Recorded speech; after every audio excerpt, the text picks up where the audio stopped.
যেহেতু তার দুনিয়াতে থাকা অবস্থা শিরক করতে আল্লাহর সাথে, শিরক করা হচ্ছে সবচেয়ে বড় গুনাহ। আল্লাহ সমস্ত গুনাহ মাফ করে দেব, কিন্তু শিরকের গুনাহ কখনো মাফ করতে পারবো না।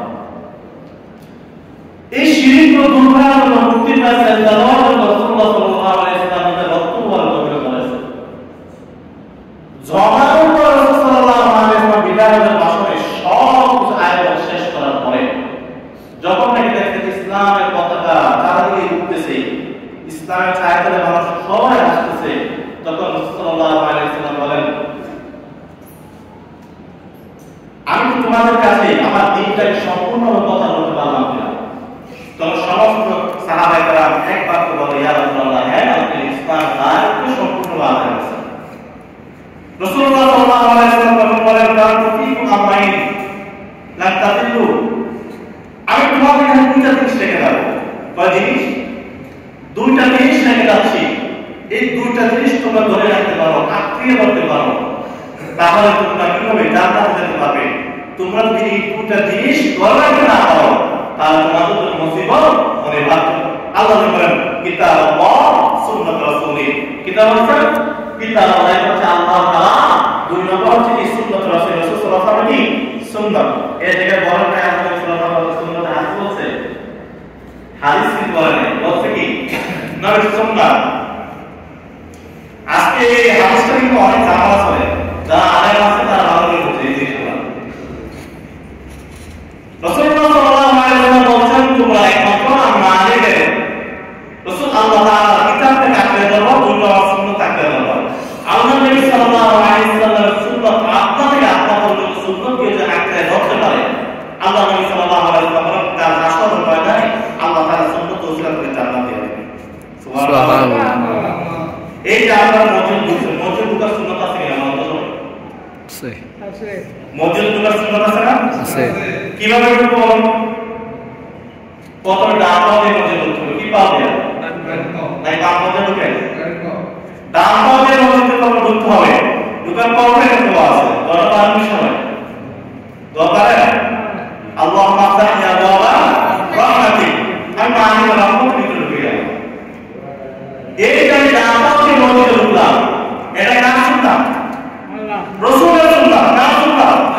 এই সুন্নাতটা আমাদের মনে হবে কিয়ামত কখনো যখন এই সুন্নাত উঠে যাবে, তখন আল্লাহ নবী সাল্লাল্লাহু আলাইহি ওয়াসাল্লাম আপনার থেকে আপনার একেবারে সর্বনিম্ন যে সুন্নাত হচ্ছে রাস্তার মধ্যে একটা কিছু পড়ে রয়েছে, যে কারণটা কি হবে? কষ্ট হয়, যে কোনো জিনিস পড়ে আছে, এই জিনিসটা জায়গাটা কি হবে? কষ্ট হতে পারে। এই জিনিসটা তোমরা সরিয়ে দাও, আল্লাহ বলেন এই জিনিসটা সরানোর কারণে রাসূল বলতেছে কি আমাদের মধ্যে আল্লাহ তাআলা এই সুন্নাতটা আমাদের পাবে। এর অর্থ হচ্ছে রাসূলুল্লাহ সাল্লাল্লাহু আলাইহি ওয়াসাল্লাম শিখাইলেন, যখন আমরা মসজিদ থেকে বের হয়ে যাব, মসজিদে বের হওয়ার কোন পথ দিয়ে বের হব? বাম পা দিয়ে। বাম পা দিয়ে আমরা মসজিদে বের হব, কিন্তু বাম পা মসজিদে বের হতে হবে ঠিক আছে, কিন্তু জুতার ভিতরে কখন বাম পা ঢোকানো যাবে না। কখন জুতার উপরে একটা বাম পা, কিন্তু ঢুকাইতে হবে কোন পা? ডান পা। এটা কাজ না সবাই জানেন না, এগুলো জানতে হবে। সব কিছু আমাদের রাসূলের সুন্নাত মতে আমাদেরকে চলতে হবে। আমরা যদি রাসূলের সুন্নাত আমাদের চলতে পারি, বিশ্বাস করেন যে আমরা নবীর সুন্নাত মতে চলতে পারি, এত সম্মান আল্লাহ তাআলা আমাদেরকে কল্পনা করে। এই যে আমি আপনাদের চেয়ারে বসলাম, এটাকে আপনারা আমি এমন বসাইছেন, নবীর সুন্নাত পাঞ্জাবি লাগাইছেন, নবীর সুন্নাত টুপি আছে, নবীর হাদিস খারাপ পৌঁছে সম্মান করে। এখন যদি আমি সামান্য ছোট মানুষের যদি আল্লাহ তাআলা এই পর্যায়ে আসতে পারে, আপনি যদি সুন্নাত অনুযায়ী জীবনকে পরিচালনা করতে পারেন, এটা চিন্তা করতে পারেন কি করে সম্মান আপনাদের দিবেন। দুনিয়াতে যখন দেখেন আল্লাহ ওলি পাক, আল্লাহ ওলি সম্মান, তাদেরকে দেখেন, তাদেরকে কাজে পুরো চেহারা বলে চলবে, ওকে? কেন তোমরা বলো নবী প্রত্যেকটা সুন্নাত ধরে রাখার চেষ্টা করেন, যে ব্যক্তি মুখ নরম করে, যে ব্যক্তি মুখ নরম রাখবে, রাসূলুল্লাহ সাল্লাল্লাহু আলাইহি ওয়াসাল্লাম তার হাসানের মাথায় মাথা দিয়ে সবটা মুখ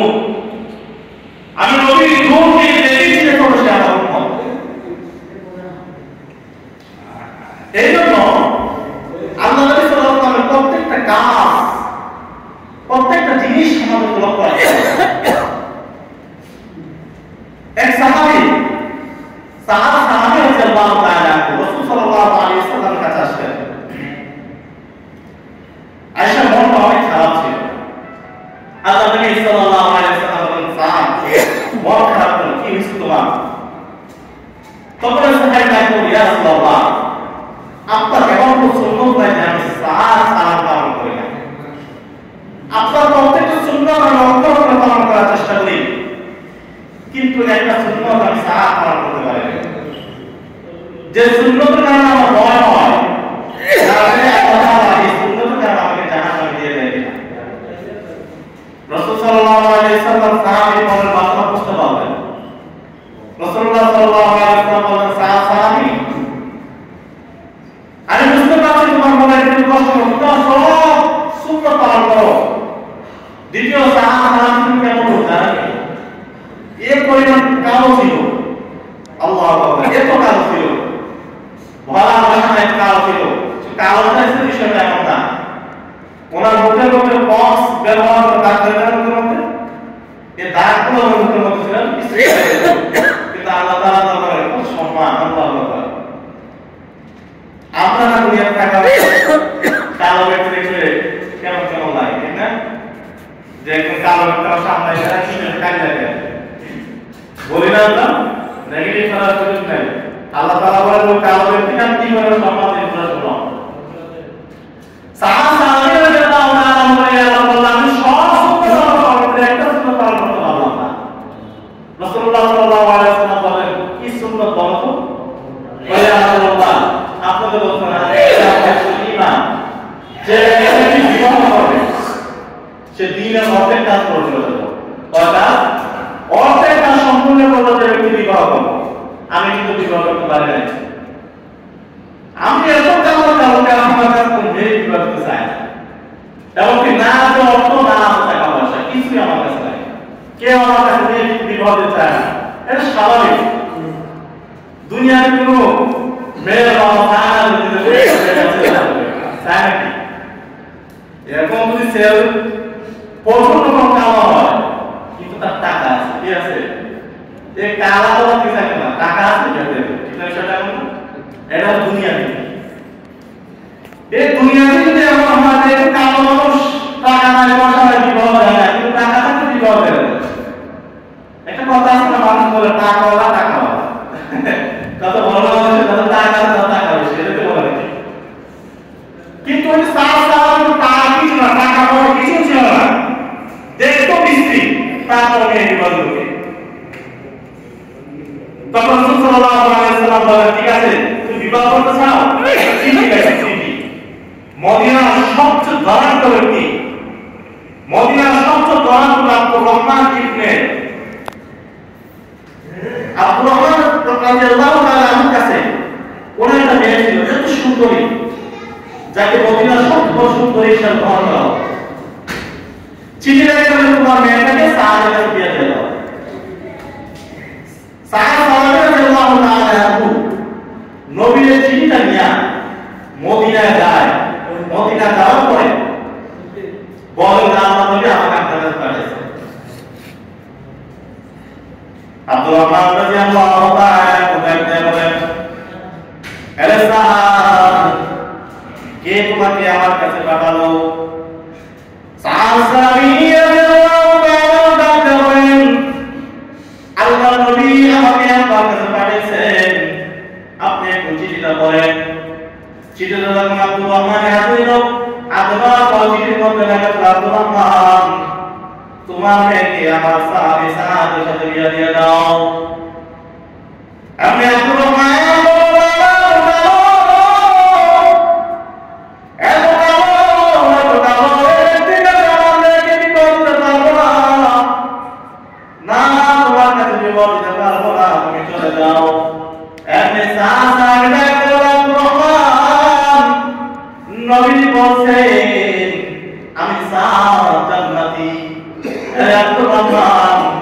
তুমি যদি তোমার মেয়েকে আমাদের দিও না, আমি সাহায্যে কিছু যায় আসে না, সমস্যা নাই।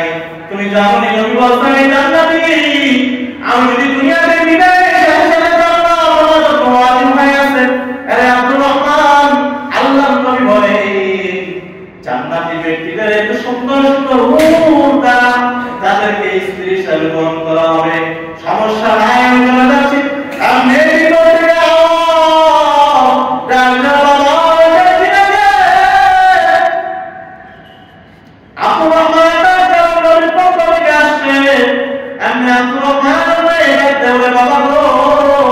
কেমনে তুমি দাঁড়িয়ে দাও, এই চিঠিটা তো দুনিয়ার সাধারণ কোন মানুষ দেয় নাই। অবাবা তুমি জানি এই চিঠিটা কে দিতে, তুমি জানো আমার বাবাই দেরি দুনিয়ার নবীজি আমাদেরকে আদেশ করছেন কেমনে গো তুমি ফিরাইয়া দাও। বাবা তুমি সাথে সাথে রয়েছে আমাকে দাও, আমি আজ আছি নবীজির প্রস্তাবে আমি রাজি আছি। আমি আব্দুর রহমান নোমায়া সালামকে বলে তোমাকে আমি যদি দাঁড়াই দেই তুমি আমাকে মাফ করে দাও। তুমি কেন নবীকে বলো আমি আব্দুর রহমান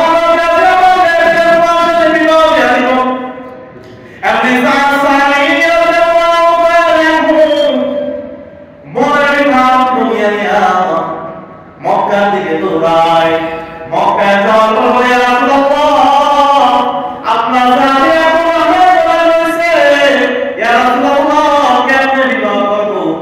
আমার কাছে টাকা নাই, পয়সা নাই, কিছুই নাই। ইয়া রাসূলুল্লাহ ইয়া হাবিবাল্লাহ আমার তো থাকার মতো ঘর নাই, কেমনে আমি নতুন বিবি নিয়ে থাকবো? আপনি রাসূলুল্লাহ সাল্লাল্লাহু আলাইহি ওয়াসাল্লাম ছিলেন আরেকটা জিনিস বলে রাখবেন উসমান আমার সাথী সাহেব বিবাহ করতে চায় কিন্তু তার টাকা নাই, পয়সা নাই, বাড়ি নাই। আরে উসমান তুমি তাকে সব দেওয়ার ব্যবস্থা করো। উসমান রাদিয়াল্লাহু তাআলা যখন তাকে চিঠিটা হাতে দিলেন, চিঠি হাতে পাওয়ার পর সমস্ত টাকা পয়সা কাম দিয়ে দিলেন। বলেন যাও যাও এই টাকা পয়সা দিয়ে মেয়ের জন্য নতুন শাড়ি কিনো, গয়না কিনো, নিজের জন্য জামা কাপড় কিনো। টাকা পয়সা হাতে দিয়ে দিলেন, মদিনার বাজার থেকে বাজার যাওয়ার পর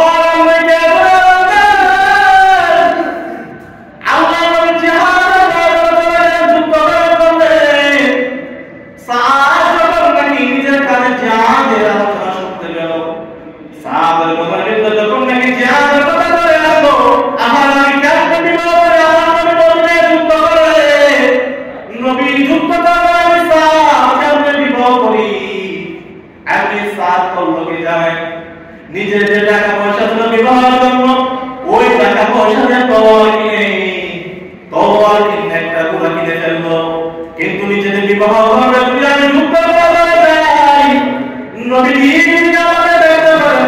তাহলে আমি সাহাকে যুদ্ধ করতে দিবে না। সাহার কি করা যায়? এমনি নিজের জন্য একটা সাদা কাপড় কিনলো, সাদা কাপড় কিনলো, সমস্ত শরীরের মতো সাদা নিজের সাদা কাপড় দিয়ে যখন যুদ্ধের ময়দানে যায়, যুদ্ধের ময়দানে যাওয়ার পর এমন ভাবে যুদ্ধ করা শুরু করে দিল। আল্লাহ নবী সাল্লাল্লাহু আলাইহি ওয়াসাল্লাম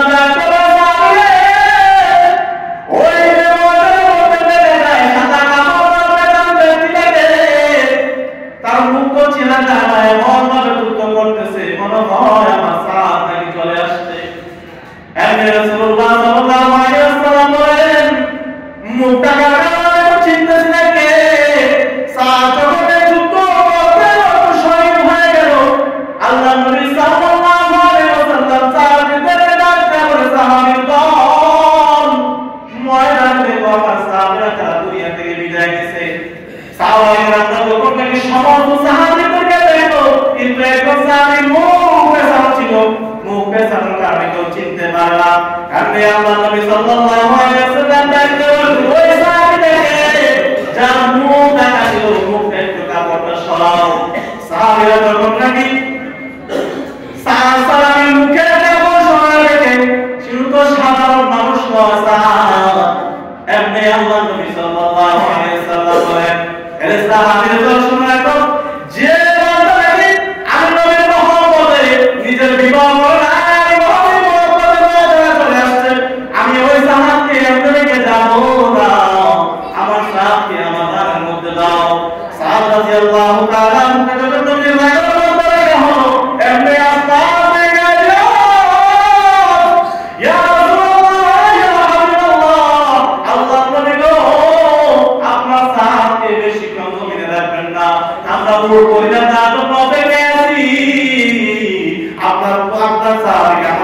দিয়া দেন।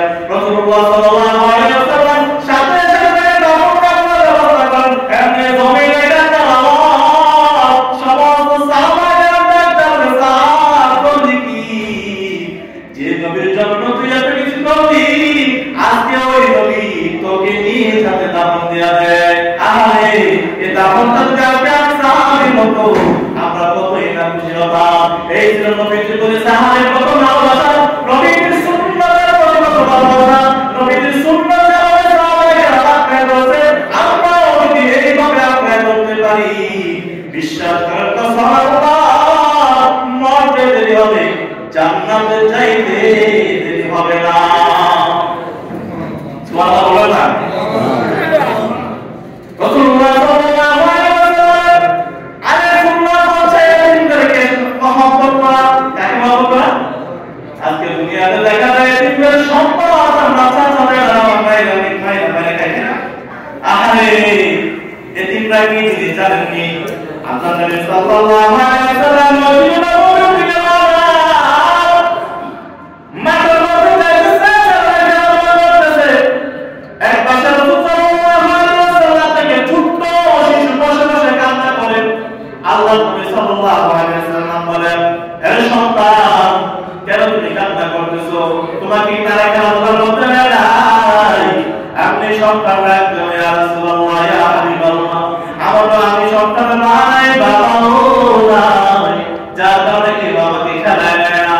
আপনি নবীজি তাকে বলে, সন্তান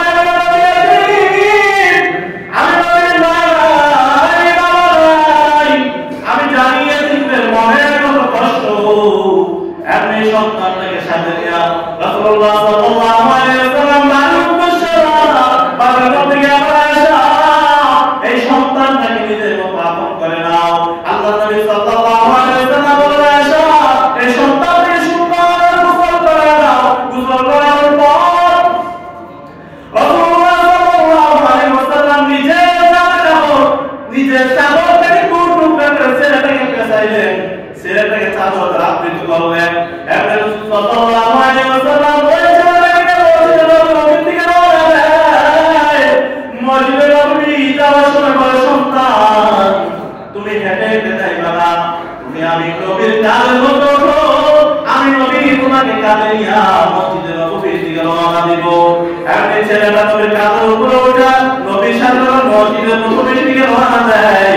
মায়ের মধ্যে ওই সন্তানগুলো বলে, আরে কত সৌভাগ্যবান তুই সন্তান, নবীর কাঁধের মধ্যে উঠছো, জানি যে নবীকে না বানাইলে আল্লাহ পুরা পৃথিবীকে সাজাইতেন না। ওই নবীর উপরে তুই যেমন উঠছো, তা জানি তুই কত ভাগ্যবান।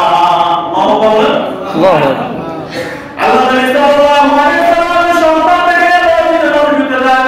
মসজিদের নবীতে যাওয়ার পর ডান পাশে রেখে নবী যখন নামাজ আদায় করলেন, নামাজ আদায় করার পরে মিম্বরে বসা আল্লাহ নবী সাল্লাল্লাহু আলাইহি ওয়াসাল্লাম যখন থেকে সাহাবীদের উদ্দেশ্যে আলোচনা করেন, নসিহত পেশ করেন, আল্লাহ নবী সাল্লাল্লাহু আলাইহি ওয়াসাল্লাম ডাকতে বললেন, এই সন্তানটাকে দেখছো তোমরা চিনোনি? এই সন্তানের মা নাই, বাবা নাই, এই সন্তানটা যেমন নাকি এতিম, আমি মুহাম্মদ এতিম, আমার মা নাই, আমার বাবা নাই। এই সাহাবীর দর্শক রাখো, এই সন্তানের বাবা আপনাকে বলবো না, যে সমস্ত উম্মতরা দুনিয়ার সমস্ত উম্মতরা যখন নাকি এতিম সন্তানের মাথার উপরে দোয়া করবে, আল্লাহ রাব্বুল আলামিন জানায় দেন, এতিম সন্তানের মাথার উপরে লাগানো হাত যতগুলো চোখ আছে, এই চোর পরিমাণ সওয়াব আল্লাহ তাআলা তার আমল নামায় দিয়া দিবে। এই তো এতিমদেরকে সম্মান করতে হবে কিনা বলেন? এতিমদের সম্মান করতে হবে কিনা? জি। এতিমদের নাম তোমাকে অ্যাকাউন্ট দেব? হ্যাঁ, এতিমদের সম্পদ খাওয়া যাবে না, গরিবদের সম্পদ খাওয়া যাবে না।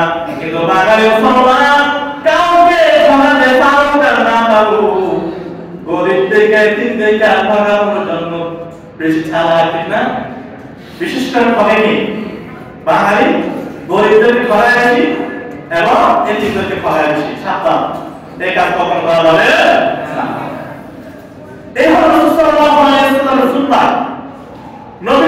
জীবনীতে আল্লাহ নবী সাল্লাল্লাহু আলাইহি ওয়াসাল্লাম সব কিছু করার পর যখন নাকি রাসূল সাল্লাল্লাহু আলাইহি ওয়াসাল্লাম দুনিয়া থেকে বিদায় নেবেন, যেদিন নবী দুনিয়া থেকে বিদায় নিয়েছেন এই তারিখটা কত তারিখ বলুন তো সবাই? 12ই রবিউল আউয়াল। কথা বুঝতে পারছেন? রাসূলুল্লাহ সাল্লাল্লাহু আলাইহি ওয়াসাল্লাম যেদিন দুনিয়া থেকে বিদায় নেবেন তখন ছিলেন আয়েশা সিদ্দিকা রাদিয়াল্লাহু তাআলা আনহার ঘরের মধ্যে। হঠাৎ রাসূল সাল্লাল্লাহু আলাইহি ওয়াসাল্লামের গায়ের মধ্যে ঘাম বের হওয়া শুরু হয়ে গেল। এই ঘাম দেখার পরে আয়েশা সিদ্দিকা ওনাকে চাদর দ্বারা ঢেকে রাখলেন, যাতে ভাবছিল রাসূল সাল্লাল্লাহু আলাইহি ওয়াসাল্লাম চাদর দ্বারা গামটা মুছে ফেলবেন। কিন্তু দেখেন আবার গামটা কিভাবে ধরে বাঁধতেছে, এমনি হাত হাতে ওয়াকার ঘরে আসলেন। আসার পর রাসূল সাল্লাল্লাহু আলাইহি ওয়াসাল্লাম হঠাৎ করে ফাতেমা দরজাটা খুলল। কি বলেন? ফাতেমা রাদিয়াল্লাহু তাআলা কে যেন বাহির থেকে আমাকে সালাম দিচ্ছে, তুমি দরজাটা খোলো। এমনি আল্লাহ রাব্বুল আলামিন ডাকতে বললেন, জিবরাইল আজরাইল কে দাও, আজরাইল করতে হবে সুযোগ নাই। যে নাকি দুনিয়াতে বিদায় নেবে মাত্র সেই দেখবে। কিন্তু যেহেতু আমার নবী বলেছেন ফাতেমা বেগমের সামনে আমাদের চলবে, যদি ফাতেমা যদি কাউকে না দেখতে পারে তাহলে বুঝতে আমার নবী মিথ্যা কথা বলছে। আরে জিবরাইল আজরাইলকে দাও, সে যদি জানতে যেতে ফাতেমার সামনে হাজির হয়ে যায়। ফাতেমা রাদিয়াল্লাহু তাআলা দেখেন আজরাইল আলাইহিস সালাম, আরে এত বড় মানুষ, এত বড় মানুষ, মাথায় তো মাথা আসমান উপরে তাও উল্টা দৌড়ে করে এক হাত না দিয়ে এক হাত পাশে এত বড় মানুষ এর বলবে কেন? ডাকতে বাবা কে গো, এত বড় মানুষ আমার জীবনে আমি দেখি নাই। আল্লাহ নবী সাল্লাল্লাহু আলাইহি ওয়াসাল্লাম জানালেন হাযা মালাকুল মাউত। এর ফাতেমা এত সাধারণ মানুষ নয়, এত আজরাইল। ফাতেমাকে ডাকতে বলে বাবা আজকে 7 দিন ধরে আপনি অসুস্থ, আমার মনে হয় যে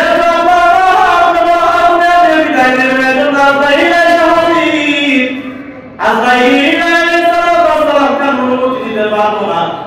রাসূল সাল্লাল্লাহু আলাইহি ওয়াসাল্লাম ডাকতে ফাতেমা আজরাইল কার অনুমতি নিয়ে কার সামনে যায়, অনুমতি দিয়ে দাও। অনুমতি দেওয়ার পর আজরাইল যখন তাকে ঘরের ভিতরে ঢুকলো, ঢোকার পর তারপরে আল্লাহ আপনি কি জমিনে থাকবেন নাকি আপনার বন্ধুর সাথে মুলাকাত করবেন? আপনি আল্লাহ নবী সাল্লাল্লাহু আলাইহি ওয়াসাল্লাম বলেন আরে আজরাইল আমাদের সময় দাও। এরা দুনিয়ার মানুষ, আজরাইল যখন নাকি কারো সামনে যায় কোন ব্যক্তি নাই আজরাইলের কাছে 1 সেকেন্ডের সুযোগ দিবে। আজরাইলকে বলা আজরাইল আমাকে 1 মিনিট সময় দেওয়ার সুযোগ নাই, বলার আগে সময় দেওয়ার মুহূর্তে খরচ করে ফেলবে। কিন্তু আমার আপনার নবীর কাছে যখন যায় আজরাইল বলে নবী আপনি অনুমতি দেন। আল্লাহ নবী বলেন না আমি অনুমতি দেব না, অনুমতি দিতে পারবো না, আমাকে একটু সময় দাও। জিবরাইল হবে কাজী, এমনি জিবরাইল আয়েশা সাথে সাথে নবী বলেন ইয়া রাসূলুল্লাহ আপনি থাকতে চান নাকি আপনি জমিন থেকে বিদায় নিতে চান? এমনি নবী বলেন জিবরাইল আল্লাহকে জানায় দাও আমি কি জমিনে থাকার মতো সময় আছে নাকি চলে যাব? বললেন আল্লাহ বলেন আপনার সময় শেষ হয়ে যেতে হবে। এমনি রাসূল সাল্লাল্লাহু আলাইহি ওয়াসাল্লাম বলেন আমি যদি দুনিয়া থেকে বিদায় নেই আমার গুনাহগার উম্মতগুলোকে কে দেখবে? আরে নবীজি দূর চোখ দিয়ে কান্না করতেছে। জিবরাইল ডাকতে বলে ইয়া রাসূলুল্লাহ আপনি কি ফাতেমার জন্য কাঁদেন? বলে না না ফাতেমার জন্য কাঁদি না। ইয়া রাসূলুল্লাহ হাসান হুসাইনের জন্য কাঁদেন নাকি? না না আমি তো হাসান হুসাইনের জন্য কাঁদি না। ইয়া রাসূলুল্লাহ আপনি আয়েশার জন্য কাঁদেন নাকি? বলে না না আমি আয়েশার জন্য কাঁদি না। বলে ইয়া রাসূলুল্লাহ আপনি কার জন্য কাঁদেন? আপনার গুনাহগার উম্মতের জন্য। ইয়া রাসূলুল্লাহ আপনি চিন্তা করতে নাই, আপনি যখন মদিনায় শুয়ে থাকবেন আল্লাহ তাআলা আপনার উম্মতের দুরূদ পৌঁছানোর জন্য আপনার উম্মত কোন এলাকা থেকে কোন জায়গা থেকে দুরূদ পড়বে এমন একজন ফেরেশতা নিয়োগ করছে। এমন একজন ফেরেশতা আপনার জন্য আছে, ফেরেশতা সকল উম্মতের দুরূদগুলো আপনি নবীর কাছে পৌঁছাইয়া দিবে। সুবহানাল্লাহ। বলে না না আমি তার জন্য কাঁদি না। আল্লাহ নবী বলেন আমি যদি জমিনে আমার উম্মত হয়ে যাই আমার উম্মতকে দেখতে